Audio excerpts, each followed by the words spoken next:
My sister is severely autistic and I hate her for turning my life into a living nightmare. I hate her. That should be wrong to say, but it doesn't feel like it. Ever since my sister was born, it's like I vanished from my parents' radar. I was 6, excited to be a big sister, but that excitement faded fast. The shift was gradual but undeniable. Suddenly, I was moving into the basement because she needed to be closer to mom and dad. That hurt. The basement was creepy and cold, and I missed the warmth of being near them. Nights down there were long and lonely. I'd hear the rest of the family upstairs and feel so cut off, like I was more of an afterthought than a daughter. Losing my toys to her was another blow. She didn't mean to break them, but it happened all the time. I remember trying to explain to my parents how it made me feel, hoping for a bit of sympathy, maybe even justice. But all I got was, "She's younger, she doesn't understand. You're the big sister, you should be more understanding." It felt so unfair. Those toys were my escape, and seeing them broken, without anyone caring enough to address it, just piled on the feeling of being invisible. The MacBook incident was the last straw. School had given it to me because I'd been doing really well, and then one day, it was just destroyed.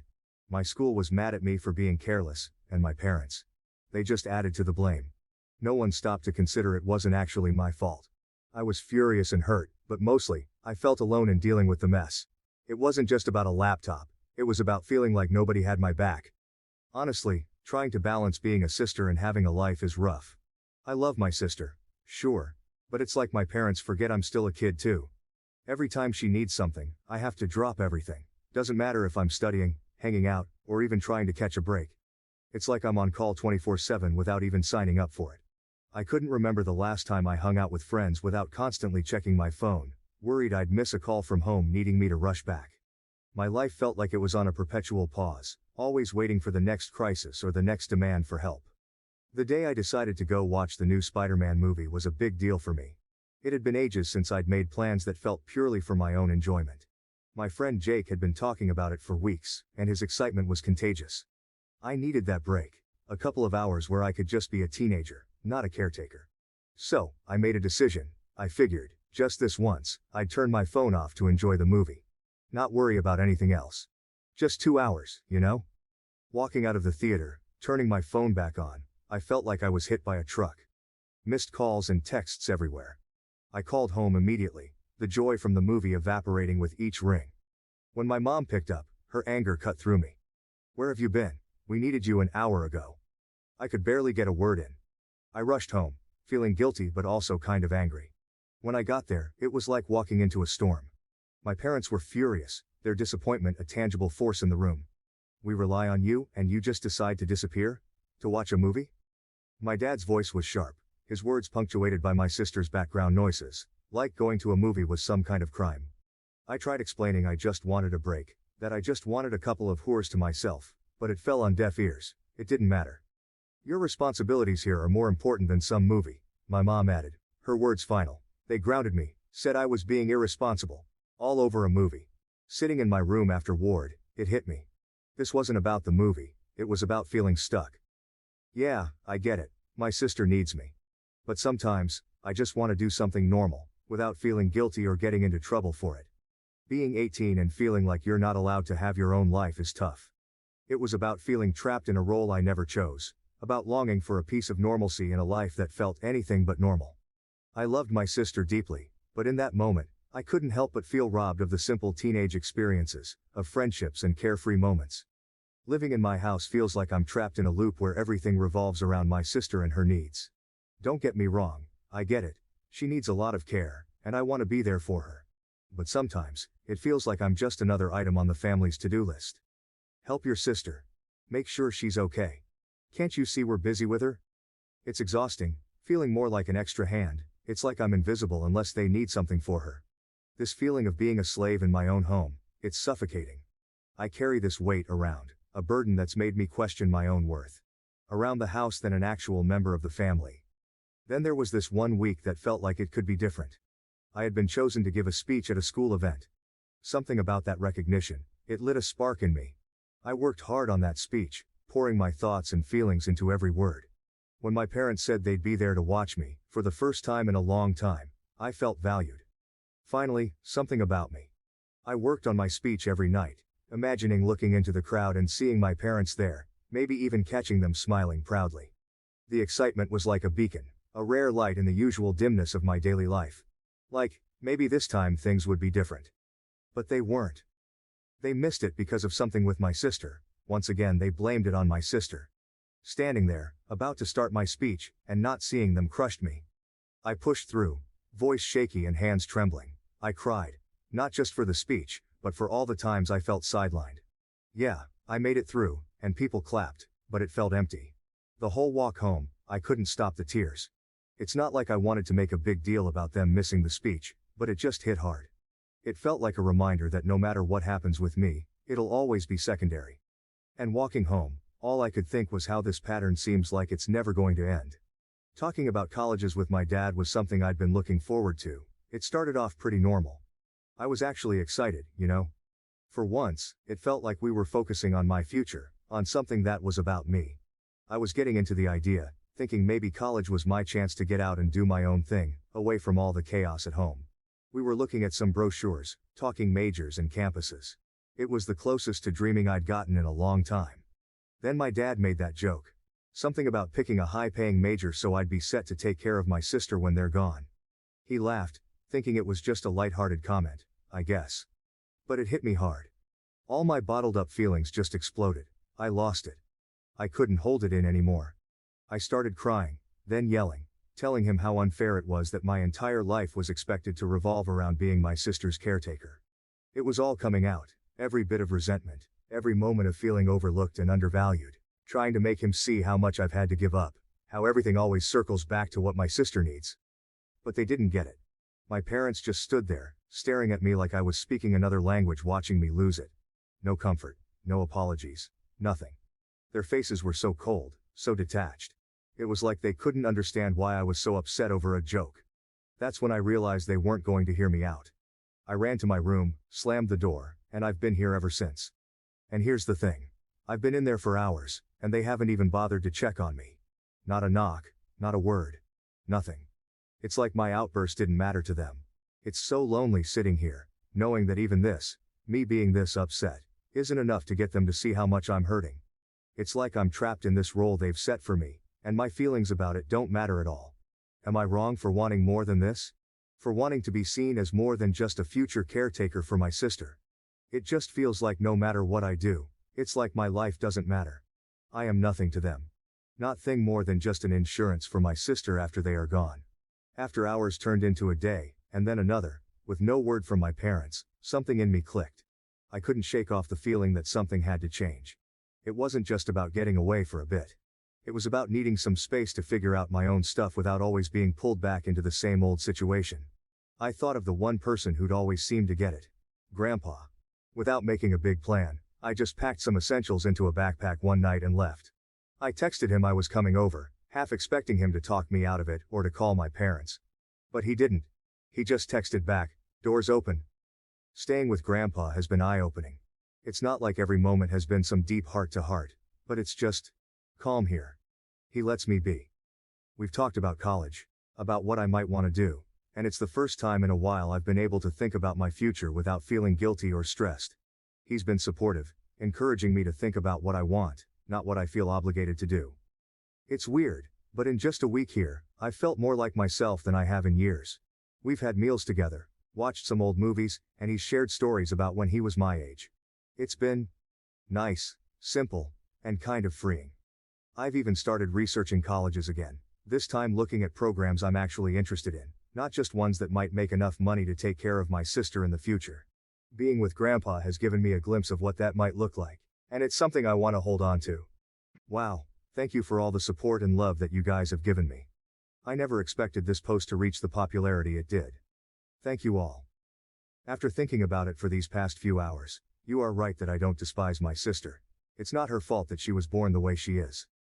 My parents came to talk to me a while after my breakdown, but I was unable to bring myself to talk to them and only cried and asked them to leave. They have made arrangements with my grandfather for me to stay with him for the time being. My parents want to talk to me, but we have decided it's best I leave for now to have some space and time to collect myself. We will be sitting down and talking later this week about this issue.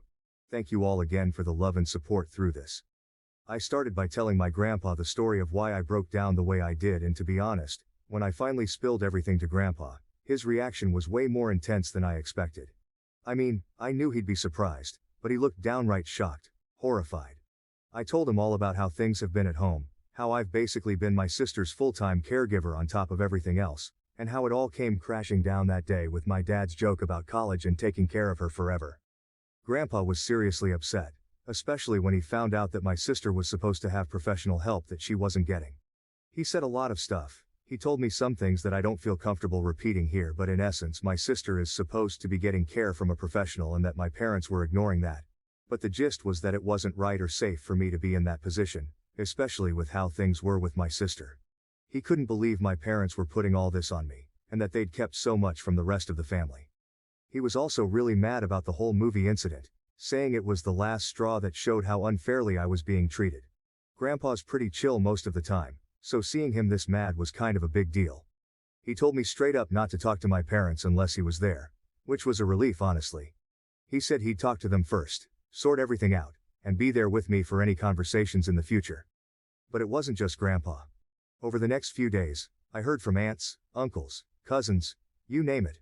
They were all checking in, making sure I was okay, and they were all just as shocked as Grandpa was. Turns out, my parents had been telling everyone they had a professional caregiver for my sister and even taking money from the family to pay for it. Except, that caregiver never existed. Everyone was pretty upset about being lied to, especially about something so serious. This past week? Man, it's been a roller coaster. Tough, yeah, but also kinda eye-opening in a good way. The whole drama with my parents and finding out all that stuff I had no idea about was a lot to handle. But then, there's been this unexpected silver lining. My extended family stepping up in ways I didn't even know I needed. Grandpa's been at the center of it all, trying to make up for what he keeps calling lost time. He's been really pushing me to just be a teenager again.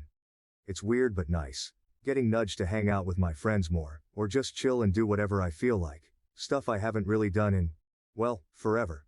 It's like he's on this mission to help me reclaim parts of my life I didn't even realize I was missing out on. And it's not just him. My aunts and uncles have been amazing too. They've been around a lot this week, checking in, bringing over food, just talking and actually listening. It's like they're making this massive effort to show they care, to make sure I don't feel alone in this whole mess. It's pretty overwhelming but in the best way possible. For the first time in what feels like ages, I'm not just the sister, or the caretaker. I'm just me, and that feels really good. The talk with my parents on Saturday night. Disaster doesn't even cover it. I went in hoping maybe, just maybe, we could start fixing things. Instead, it fell apart even more. They actually admitted to a bunch of stuff so messed up I can't even bring myself to type it out here. But the kicker? Not a single sorry came out of their mouths. Instead they doubled down, saying I was pretty much born to be my sister's caretaker. Yeah, my dad actually said that, like my whole purpose was just about taking care of her. I couldn't keep it together. All the stuff I'd found out, all the support I'd been getting from the rest of the family, it all just bubbled up. I called them out on everything, the lies about the caretaker, the money they were supposedly spending on it but actually weren't, all of it. But they just dodged and made excuses. By the end of the talk, things were even worse than before. It felt like hitting a brick wall, trying to get through to them. I'd gone into that conversation with a sliver of hope that we could mend things, but I walked out feeling like that chance was completely torched.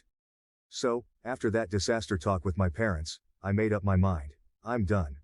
Had a long chat with Grandpa and my uncle last night, and we all agreed it's best if I don't go back. Today's the day I'm officially moving out to live with Grandpa. It feels weird, you know, making this huge change, but it also feels right. Like, I finally have some control over my life again. I've also decided I'm leaving the state for college once I'm done with high school. Just the thought of starting fresh somewhere new is kind of thrilling. My aunt, she's been incredible through all this. She told me she's going to start sending the money directly to me, the money she used to give to my dad for my sister's care. Guess it's going to be my college fund now. My parents? They've called a couple of times since that night, but if you're thinking they called to say sorry or that they missed me, nah. They just wanted to know when I was planning to come back home. It's like they're not even trying to understand why I had to leave. I know this is going to be a huge change, and honestly, I'm kind of scared. But at the same time, I feel this weight lifting off me. I'm finally making decisions for myself, and there's something really freeing about that. Today's just the start of something new, I guess. Deciding not to go back to my parents was tough, not gonna lie. There's this uneasy feeling sitting in my stomach, but deep down, I think it'll fade with time. The support I've been getting from the rest of my family has been unreal. It's weird. Even though I've made this big decision, feeling all their love and support makes the whole situation a bit easier to handle. But yeah, the harsh truth? I've pretty much lost my parents through all this. That realization hits hard. It's a lot to process, and sometimes I catch myself wishing things could have been different. But through all the mess, I've come to see something really important. I don't hate my sister. That anger I thought I felt towards her was misplaced. She's not the one to blame for how our parents chose to handle things. I love her, more than I can say, and hating her for something she had no control over was wrong on so many levels. I hope, someday, I can make that right. For now though, leaving is what I need to do for myself. It's about finding my own way, figuring out who I am outside of this whole situation. It's going to be a journey, but I'm ready for it. Edit. Thank you all so much. I wish I could respond to every single one of you, but my lunch only lasts so long. I'll update tonight how the move out went, but until then, thank you all. I want to say that your support has been amazing, and your kindness means more to me than anyone could ever imagine. Moving out was surreal. Grandpa and my uncle were with me every step of the way, helping me pack up my life into boxes and bags. Everything that meant something to me, we took. Make sure to grab all the important stuff like my birth certificate and social security card. It felt weirdly official, like I was collecting pieces of my old life to start a new one. My parents? They were pretty much silent the whole time. Dad took off with my sister not long after I got there, leaving just my mom to watch us pack. She didn't say much, just hovered in the background. It was awkward, tense even. But then, as we were about to leave, she finally broke down. She said she loved me, that she'd miss me. After days of silence, those words hit differently. I hugged her, said goodbye. It was one of the hardest things I've ever done. Sitting in my new room at Grandpa's house, I keep replaying that moment. Did she mean what she said? After everything, it's hard to know for sure. But I want to believe she did. Right now, all I can do is focus on what's ahead. Maybe, with time, my parents and I can find a way back to each other. I'm